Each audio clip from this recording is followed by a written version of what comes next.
Hello, this is Gabriel Thibault with Breaking Expectations, a podcast about the joys of disability and all that it includes. Here you'll hear stories and roundtables of individuals who have gone through different journeys in their lives than the one that you think you'll take. But the twist of it is, if you're lucky enough, you'll take this journey too. So the first question I have is do you want to describe yourself to the podcast, um, to the listeners and viewers of this podcast? Okay. My name is Tracy Odell, and I would describe myself as a lifelong advocate on disability issues, many different ones. Um, just because of my background of growing up in the institution, I've been very committed to services that help people to be able to live in the community on our own terms. Is there a key moment that you've seen positive change with disability independence, first personally, and then after we'll talk about the wider independent living community?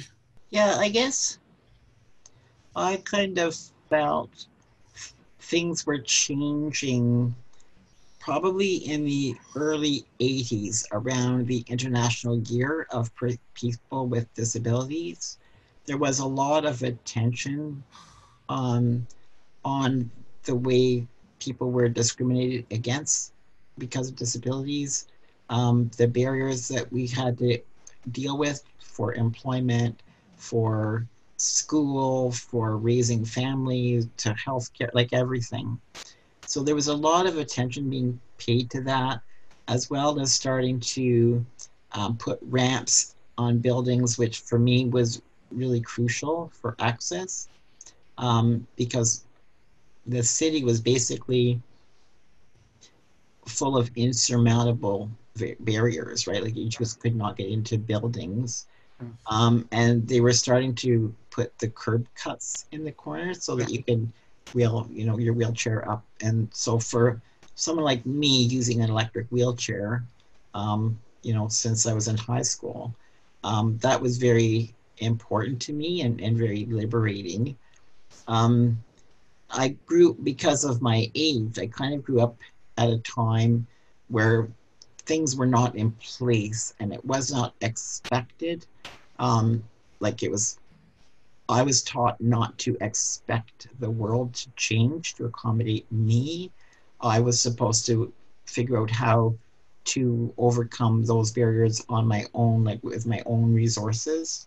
So there was that headset that was starting to change, where the world was starting to shift and be more welcoming to people with disabilities. So that gradually has continued over time, but there's with a couple of setbacks, in terms of philosophy, but over time, I would say that has continued to increase since the early 1980s.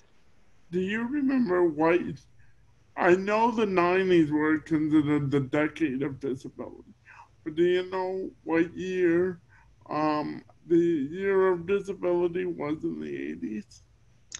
Well, 1981 was the International Year of Persons with Disabilities, and that kick-started all off. Yeah. Yeah.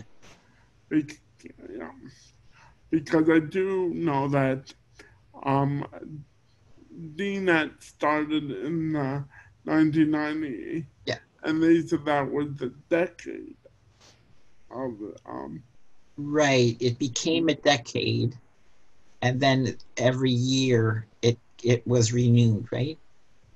Is there any key change you would like to see in the future? We talked about what you've seen personally, what and what you've seen in the wider independent living community. But is there a key change you would like to see come in the future? Well, what I'd like to see in the future is that things are put in place that accessibility has been thought about at the beginning. So there's been a good planning process and thought process. Usually accessibility is given to be an afterthought, and then people won't want to put it in place because it's too expensive or inconvenient or something like that. So I'd like to see accessibility being thought of that way. And I would also like to see our community kind of band together like we did years ago. Like nowadays, people are all doing their own thing. They have their own videos that they want to go viral or things like that. But people are doing their own one-off kind of campaigns. And I think there's a lot of strength in numbers and people grouping together. So we've seen um, a bit more examples of people grouping together where one group will form a letter that they want to send to the government and to have something done or to have something not done, and they'll get 200 different organizations to sign. So that's the nearest things that we're coming to having a coalition. But it's I'd like to see it more organized and more pre-planned, like planned ahead, rather than just someone has an idea and they're going off with it, like a gun, off they go, and then others are just tagging along. Like I'd really like to see it be a coalition and come up with concrete policies and be more organized that way. Okay, you and your late sister Sandra Carpenter played a role when the Center for Independent Living Toronto was started. Do you what do you remember about that time? Well, I wasn't a player in the formation of the Center for Independent Living. That was really what my sister Sandra was committed to. She worked with the Community Occupational Therapists Association to get it going. And then I think they had a difference of opinion as to what the services should be. So my sister saw it as, an organization where people with disabilities were helping other people with disabilities, giving each other advice and helping each other steer their way, through the world and being able to live independently as they wanted to.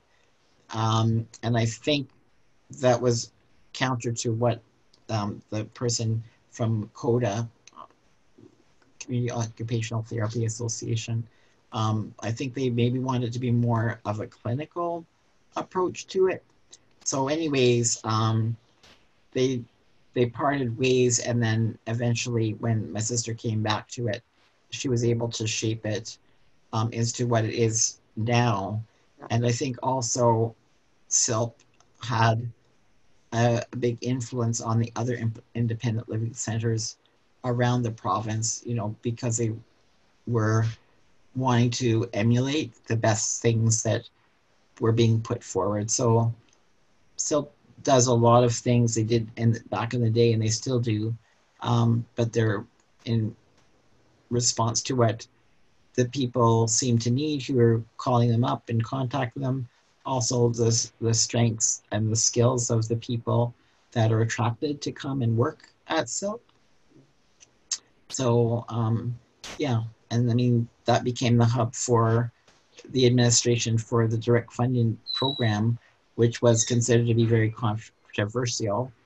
And the day the government didn't want to give people with disabilities our own funds to hire our own staff. They thought it would be abused or that other people would take advantage of us, and we wouldn't get to spend the money on the services, that the money would be siphoned off for something else. Yeah. And anyways, I was involved with that committee to just demonstrate ways that it could work and ways that we could be accountable for the money, so that wouldn't need to be a concern. And so now the program is still running. like, decades later. So it's a very successful program. Now, what year did the direct funding program start? Ew, off the top of my head, I would have to look it up Okay. on self, but I'm pretty sure it's been around for over 20 years now. Yeah, no, it definitely has been. It definitely has been 20 years because it was running. It was running when I came to Yeah, maybe Toronto, even and I maybe was even 20. 25, maybe even 25 years. Yeah, because I know there were a few people before then that lived independently using order and councils. Yes. Now I know you helped set up the DNet Digital Archive. Why do you think this is so important? Well, the DNet archive is kind of a little snapshot of history, right? So, Yes. like, it's a time capsule of what was happening at a time when we were both exposing the things that were problematic for us, and at the same time, there was an effort on behalf of governments and sometimes private employers and sometimes just everyday people to take the barriers down so that we could live our lives. So I think DNEC helped to um, catalog that just by demonstrating, making films and shows around the various like news articles or so on. They were capturing a major conference that was held in Vancouver around Independence Now. That was a very strong conference. People I wasn't there myself, but from what I understand, that people went there, felt that it was very a bonding experience, right? So a lot of people who went there were advocates, and it strengthens their sense of advocacy, their connections with people right across the country. So it wasn't just like your little neighborhood, in your city that you worried about, but you saw the commonalities right across the country that everybody was facing. So it was good to meet people. And all of that is documented in programs as I was going through the programs and cataloging the content and seeing the people who were speaking at different things. And it's like, oh yeah, that person's still around now, or quite a few people are not still around, but I know the names of a lot of people who are very influential in government who made things happen, and people who were influential among our community of people with disabilities. And it's like, I know a lot of those names as well. Is there an archive story we should watch? There's like a lot of ones.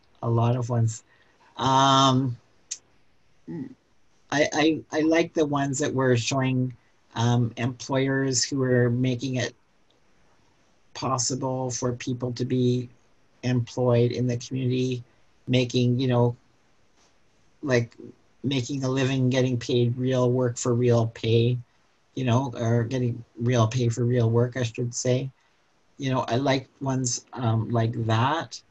Um, just from a historical point of view, to see what people had to say, about legislation that might be coming into being, and this kind of thing, because that was the beginning of trying to push for, in our province in Ontario, to push for the Accessibility for Ontarians with Disabilities Acts. Like that started, you know quite a long time before it actually happened as well. Is there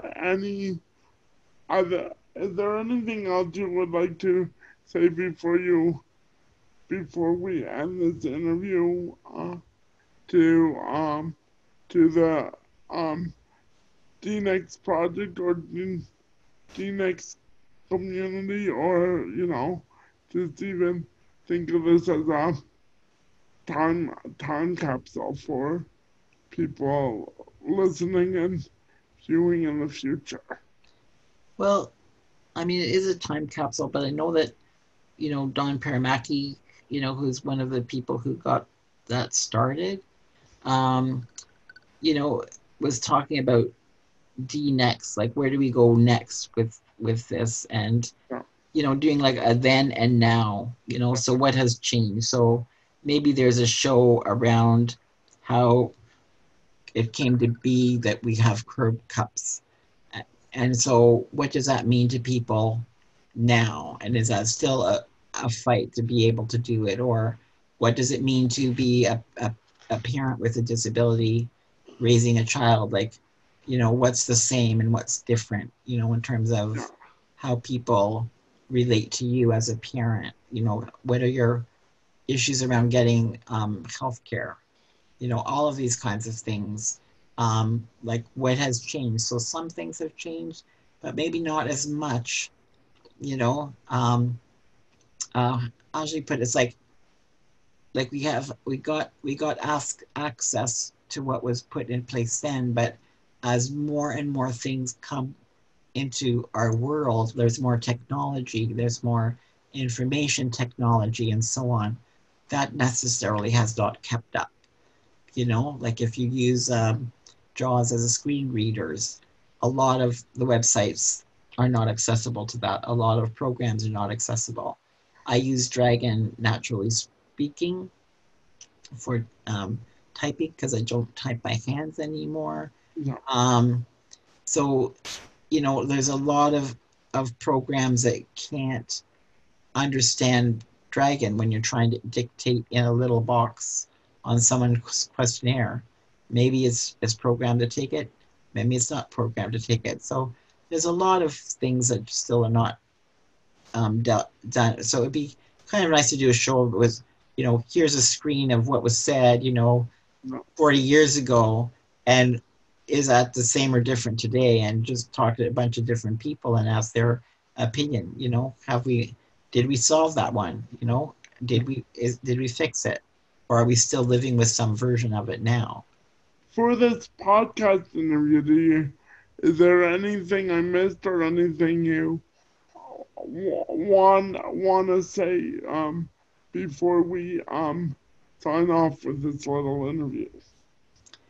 Well, I think what you're doing is really important because it's giving a voice, you know, to people to bring their bring forward what is important to each person as part of their community. I think that's really important. I think it's important to do it well, you know, to learn all the the craft, you know, so that it doesn't like it's professionally done. It gets respect out there, you know. It's authentic, you know. It's got the voice of people with disabilities behind it. Like I think that's really important to do. Great. I again really want to thank you for your time. I definitely want to. I definitely loved hearing your insight, and you know there were more people I wish I could interview, and um the idea of actually um researching into the symbol to what I still think is a major symbol of accessibility that everybody sees every day when they're out and about is the curb cut. And before before things go any further, I thought I'd probably work with some people and research for like a magazine article or a blog about the curb cut in Toronto, because I do think, at least in Toronto and Ontario, it was definitely a physical symbolism of independence. So, you inspired me on that. But again, I do thank you for this wonderful interview, and uh, I'll be getting back to you when it's posted up. Okay, great. Thanks. Thanks, Adam. Thank you for listening to Breaking Expectations. a podcast about the joys of disability. This podcast was made possible with the support of the Centre for Independent Living in Toronto and the Ontario Trillium Fund. Please subscribe to our channel and visit our Facebook and Instagram pages. We'd love to hear from you, so feel free to leave a comment below. Remember that if you don't have a disability now, if you're lucky enough, you'll live long enough to get one. Goodbye till next time.